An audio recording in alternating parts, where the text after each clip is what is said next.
বিসমিল্লাহির রহমানির রহিম। প্রিয় বন্ধুগণ, আমরা জানি 5ই আগস্ট 2024 বাংলাদেশ ছাত্র জনতার গণ অভ্যুত্থান সংঘটিত হয়েছে। আজকের আলোচনার বিষয় হচ্ছে যে বাংলাদেশে যে এই গণ অভ্যুত্থান সংঘটিত হইল, এই গণ অভ্যুত্থানে আসলে বাংলাদেশের কোন রাজনৈতিক দল বেশি লাভবান হয়েছে বা বারবার লাভবান হচ্ছে। বাংলাদেশে প্রথম গণঅভ্যুত্থান হয়েছে 1975 সালে, দ্বিতীয় গণঅভ্যুত্থান হয়েছে 1990 সালে এবং তৃতীয় গণঅভ্যুত্থান হয়েছে 5ই আগস্ট 2024 সালে। তাহলে স্বাধীনতার পরে বাংলাদেশে পরপর তিনবার গণঅভ্যুত্থান সংঘটিত হয়েছে। আমাদের একটা ছোট্ট দেশ এবং স্বাধীনতার 52 বা 55 বছরের একটা আছে। সেখানে এই 52 বছরের ভিতরে কেন তিনবার আসলে গণঅভ্যুত্থান সংঘটিত হতে হলো? জনগণকে তিনবার আবার নিজ দেশের জন্য যুদ্ধ বলতে গেলে লড়াই করতে হলো, জীবন দিতে হলো। বাংলাদেশে প্রথম গণঅভ্যুত্থান সংঘটিত হয় 1975 সালে। সেই গণঅভ্যুত্থান সংঘটিত হয় বঙ্গবন্ধু শেখ মুজিবুর রহমানের বিরুদ্ধে এবং বলা হয় থাকে যে তিনি একনায়কতন্ত্র কায়েম করতে চাইছিলেন, অর্থাৎ বাকশালী সরকার গঠন করতে চেয়েছিলেন, যার কারণে সিপাহী জনতা এটা মেনে নিতে পারেনি এবং গণঅভ্যুত্থান সংঘটিত হয়। এবং সেই গণঅভ্যুত্থানের ফলে খন্দকার মোস্তাক আহমেদ তিনি সরকার গঠন করে, যিনি আওয়ামী লীগের একজন নেতা ছিলেন।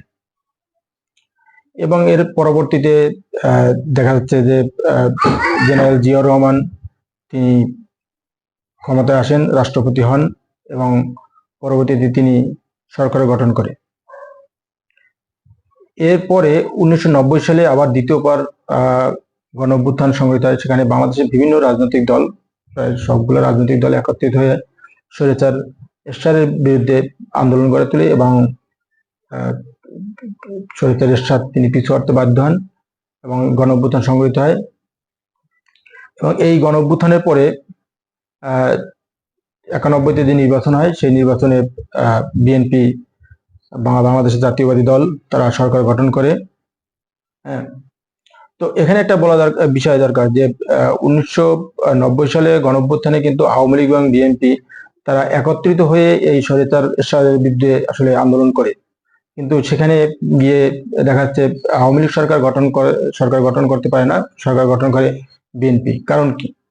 এখানে একটা বিষয় লক্ষণীয় যে যখন স্বৈরাচার এরশাদ ক্ষমতায় ছিল তখন বলা হয়েছিল এরকম যে এই স্বৈরাচার সরকারের সময় বা এর আন্ডারে আমরা কেউ নির্বাচনে যাব না এবং কেউ নির্বাচন করব না। কিন্তু এই প্রতিশ্রুতি ভঙ্গ করে 1986 সালে আওয়ামী লীগ সরকার তারা নির্বাচন কিছুক্ষণ কয়েক ঘন্টা পূর্বেই তারা আসলে নমিনেশন দাখিল করে এবং তারা স্বৈরাচার সরকারের সাথে আসলে নির্বাচনে অংশগ্রহণ করে, যার পরিপ্রেক্ষিতে জনগণ এই 1991 সালের নির্বাচনে আওয়ামী লীগকে প্রত্যাখ্যান করে এবং বিএনপিকে আসলে সরকার গঠন করতে সহায়তা করে এবং বিএনপি সরকার গঠন করে, যার কারণে ওই গণঅভ্যুত্থানেও কিন্তু বিএনপি আসলে লাভবান হয় এবং বিএনপি সুযোগ নেয়।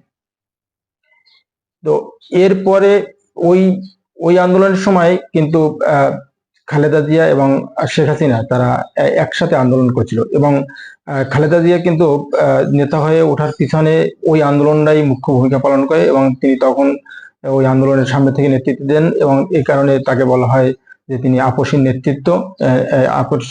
নেত্রী, যার কারণে জনগণ তার উপর আস্থা রাখে এবং 91 সালে তাকে সরকার গঠন করতে সহায়তা করে। পরবর্তীতে আমরা দেখলাম যে 2024 সালে অর্থাৎ 5ই আগস্ট সেই আওয়ামী লীগ সরকারের বিরুদ্ধে আবার জনগণ গণঅভ্যুত্থান করতে হয়। তারা বিগত 15 বছর যাবৎ এদেশের মানুষের উপর জুলুম, অত্যাচার, নির্যাতন করেছিল বলা হয়ে থাকে এবং মানুষের বাক স্বাধীনতাকে কেড়ে নিয়েছিল, সংবাদপত্রের স্বাধীনতা দেখা যাচ্ছে তারা কিনে নিয়েছিল। এরকম অনেক নানাবিধ অভিযোগ তাদের বিরুদ্ধে আছে। তো যার কারণে মানুষ ছাত্র জনতা তারা ঐক্যবদ্ধ হয় এবং 2024 সালে 5ই আগস্ট যে গণঅভ্যুত্থান সংঘটিত হয় সেখানে বাংলাদেশ আওয়ামী লীগ সরকার তথা সরকার বা শেখ হাসিনা সরকার তিনি দেশ থেকে পালিয়ে যেতে বাধ্য হন। এবং এর পরবর্তীতে আমরা দেখি যে প্রধানত দেখা যাচ্ছে যেসব রাজনৈতিক দল বা যারা বিগত সরকারের সময় কথা বলতে পারতো না, এই করতে পারতো না, তাদের নামে বিভিন্ন মামলা, জেল জুলুম ছিল, তারা আসলে এখান থেকে দেখা যাচ্ছে অনেকে জামিন পায় এবং মুক্ত হয়। এবং দেখছি আমরা যে বাংলাদেশ জাতীয় দল বিএনপি চেয়ারপারসন এবং খালেদা জিয়াকে মুক্ত করা হয় এবং তাকে খালাস দেওয়া হয় তার সমস্ত মামলা থেকে। তো এই আন্দোলনও আমরা দেখতেছি আসলে পরোক্ষ বা প্রত্যক্ষভাবে বিএনপি এবং জামাত ইসলাম লাভবান হচ্ছে। এবং তারা যেসব নেতাকর্মী আগে বাসায় ঘুমাতে পারতো না বা থাকতে পারতো না, তারা এখন বিচারে চলাচল করতেছে। তো বাংলাদেশে যে তিনটাই গণ অভ্যুত্থান সংঘটিত হয়েছে, প্রত্যেকটা গণ অভ্যুত্থানে বাংলাদেশ জাতীয়বাদী দল তারা জনগণের পক্ষে ছিল এবং জনগণের সাথে থেকে তারা প্রত্যেকটা আন্দোলন সংগ্রামে অংশগ্রহণ করছে। যার কারণে দেখা যাচ্ছে যে প্রত্যেকটা গণ অভ্যুত্থানের পরে বাংলাদেশ জাতীয়বাদী দল বিএনপি তারা বেশি লাভবান হয়েছে। এবং 2024 গণ অভ্যুত্থানের পরে আসলে এখন বর্তমানে অন্তর্বর্তীকালীন সরকার চলতেছে, পরবর্তীতে নির্বাচন হবে, সেই নির্বাচনে কারা আসলে সরকার গঠন করবে সেটা এই মুহূর্তে বলা যাচ্ছে না। তবে আপাতত দৃষ্টিতে বিএনপি এখন ভালো অবস্থানে আছে এবং তারা ভালো সুযোগ সুবিধা নিচ্ছে। তো আমরা বিশ্লেষণ করলে দেখতে পাবো যে আসলে বাংলাদেশ যে কয়টি গণ অভ্যুত্থান সংঘটিত হয়েছে, প্রত্যেকটা গণ অভ্যুত্থানে আসলে বিএনপি লাভবান আছে। এর বিএনপি লাভবান হওয়ার একটা আমি ব্যক্তিগতভাবে একটা জিনিস মনে করি, সেটা হচ্ছে যে বিএনপি যতবার বাংলাদেশে গণ অভ্যুত্থান হয়েছে বা যা কিছু হয়েছে, প্রত্যেকটাই তারা জনগণের সাথে ছিল এবং জনগণের কাঁধে কাঁধ মিলিয়ে তারা সংগ্রাম করছে। আজকে এই পর্যন্তই। আল্লাহ হাফেজ।